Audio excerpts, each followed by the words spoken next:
Real for समाचार, देश की आवाज। जम्मू कश्मीर ब्रेकिंग 40,000 प्लस जम्मू कश्मीर, लद्दाख व तमाम पुलिस ऑफिसर एसपीओ के लिए लगातार संघर्ष जारी। सेवा सिंह बाली स्पेशल पुलिस ऑफिसर एसपीओ के हक में जम्मू कश्मीर के एलजी को फैसला देना ही पड़ेगा। सेवा सिंह बाली जम्मू कश्मीर, लद्दाख व तमाम स्पेशल पुलिस ऑफिसर एसपीओ के परिवारों के हक को लेकर जम्मू कश्मीर के एलजी तत्काल एसपीओ परिवारों के हक में फैसला करें। Sewa Singh Bali Jammu Kashmir, Ladakh 40,000 plus special police officer SPO कई सालों से जम्मू कश्मीर में अपनी सेवाएं देते चले आ रहे हैं। सेवा सिंह बाली तमाम एसपीओ ने अपनी आप बीती बताई। पिछले 7 सालों से 40,000 plus special police officer SPO के हक व न्याय की लड़ाई लड़ रहे जम्मू कश्मीर के सेवा सिंह बाली ने तमाम एसपीओ परिवारों के हक को लेकर क्या कहा, देखें। You can go, you are dismiss from service. एक अपने परिवार के लिए शाना बशाना जो देश का बलिदान करता है, अपना ही परिवार। एक साइड से मुझे मनोहर सिंह एसएसपी साहब एडमिट करते हैं, दूसरी साइड से फारूक डीसी साहब ट्रीटमेंट देते हैं, सेमो साहब का मेडिसिन आता है। अब मुझे बताइए कि 13 साल सर्विस करने के बाद अगर मुझे निकाला जाता है, वही यार कारण क्या है मेरा?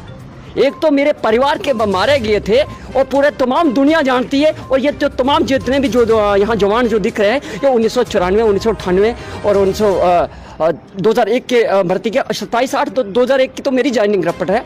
जब 1500 रुपये हम देश के सपा सलार तैयार हैं, तब हम देश के लिए लड़े थे। अब देश हमारे लिए लड़े, हम देश के जवान पर सरकार जवानों के साथ में नहीं।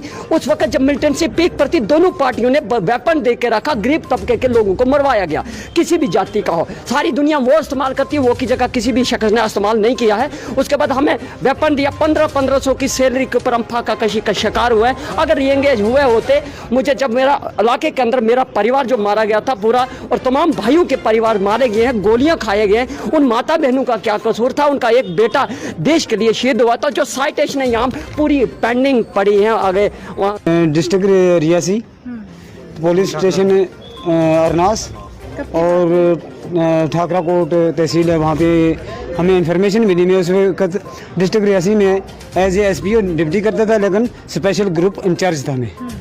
मेरे पास ये रिकॉर्ड पड़ा हुआ है सर जी। तो ये भी किसी ऑफिसर ने स्टैम्प लगा कर दी होंगी विद आर्मी भी। ये तो मेरे घर में जो फर्स्टली में ये पेज पे लिखा है, ये 1/12/2001 को मिलिटेंट ने मेरे घर में अटैक किया सर। मेरे बाप को इंजोर किया, मेरी मिसेज को इंजोर किया। उसी कारण मेरा बाप जो है उसकी डेथ हो गई और मेरी मिसेज आज भी इंजोर घर में हो गया सर। वहाँ से माइग्रेंट होकर तलवाड़ा कॉलोनी में सर हम रहाइश कर रहे हैं इस वक्त 2001 से अभी तक कोई नहीं। उस वक्त मैं एज ए एसपीओ भर्ती हुआ सर। तो एज ए एसपीओ भर्ती होने के कारण वजह से मैं ये हुआ कि मेरे घर में भी अटैक हुआ। जिस वक्त अटैक हो गया मेरे घर में, तो मैंने अपने परिवार को वहाँ से उठाया, जो बच्चे थे मेरे उनको तलवाड़ा में ले आया सर। उसके बाद किसी ने मेरी हेल्प नहीं की। सिर्फ जो भी ऑफिसर रहता है, मैं पुलिस डिपार्टमेंट में 12-13 साल ड्यूटी की है सर, मैं बदनाम नहीं करना चाहता हूँ। जो भी ऑफिसर रहता है वो कहता है कि नेक्स्ट काम करो, पीछे वाले को रहने दो। हमें बेनिफिट होना चाहिए था कुछ ना कुछ। साइटेशन जिन लड़कों की बनी उनका नाम ही नहीं, हमारी साइटेशन बनाई उनका खाता ही कोई नहीं, वो चला गया। दूसरा कोई भी ऑफिसर आया, उसको हमने बोला कि हमारे बारे में सोचो सर, तो वो कहने लगे और काम करो फिर हम देखेंगे आपको। ये भी पीर बाबा नाम का एक शख्स था सर, ये मिलिटेंट था, पाकिस्तान का रहने वाला था। तो इसको ढेर किया हमने। तो इसके मतलब हमें कोई नहीं, एक लड़का था एसपीओ, वो इंजोर हुआ इसी इनकाउंटर के अंदर।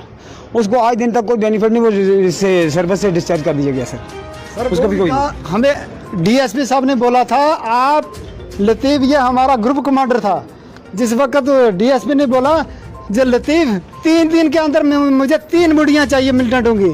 हम 6 लड़के थे, हमने लड़ाई करके 30 मिलिटेंट थे, उनमें लड़ाई करके हमने 2 मिलिटेंट को मार कराया यूनिफॉर्म, और 1 मिलिटेंट बीएसएफ को तीसरे दिन मिला, एक नाले में से पड़ा था। ये अपने सर पे बोझ उठा के डिपार्टमेंट, पुलिस डिपार्टमेंट के अंदर ये अथॉराइज किसी बेल्ट फोर्स के अंदर नहीं है कि विदाउट यूनिफॉर्म इनकाउंटर करेगा। तो मैं विदाउट यूनिफॉर्म किया। ये मेरा फोटो है सर, ये सब लड़के मेरे ग्रुप के हैं सर जी।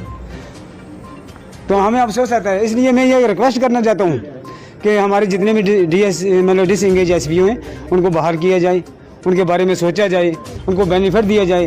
कहीं आज हमारे ऐसे जो बच्चे हैं सड़कों में पड़े। 12 साल हमने नौकरी की है और 12 साल की नौकरी करने के बावजूद फिर हमें निकाल दिया। जब हमारे से काम लेते हैं, हमारा काम प्यारा था, हमारा चाम किसी को आज तक प्यारा। अब सभी से कोई भी बात छुपी नहीं है।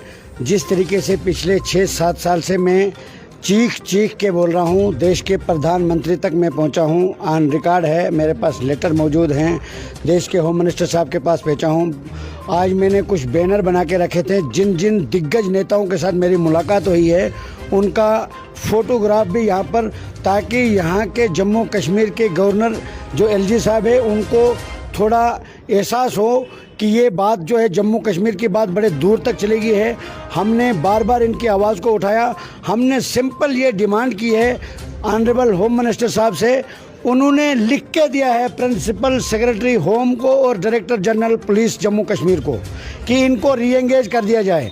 और जब मैं दिल्ली में गया था, प्राइम मिनिस्टर के भाई प्रहलाद मोदी साहब से जब मेरी मुलाकात हुई, मेरी तफसीली बात हुई, वो नेशनल चैनल पे न्यूज़ भी चली है और पूरी बातचीत भी उस पर चली है। उन्होंने ये कहा था कि ये सिंपल जम्मू कश्मीर के डीजीपी साहब के अधिकार में है, वो इनको रीएंगेज कर सकते हैं, इसमें कोई भी अप्रूवल लेने की ज़रूरत नहीं है। उसके बाद हमने डीजीपी साहब के पास लेटर दिया, हमने सुप्रीम कोर्ट के एडवोकेट की तरफ से लेटर लाया और डीजी साहब को रिक्वेस्ट की।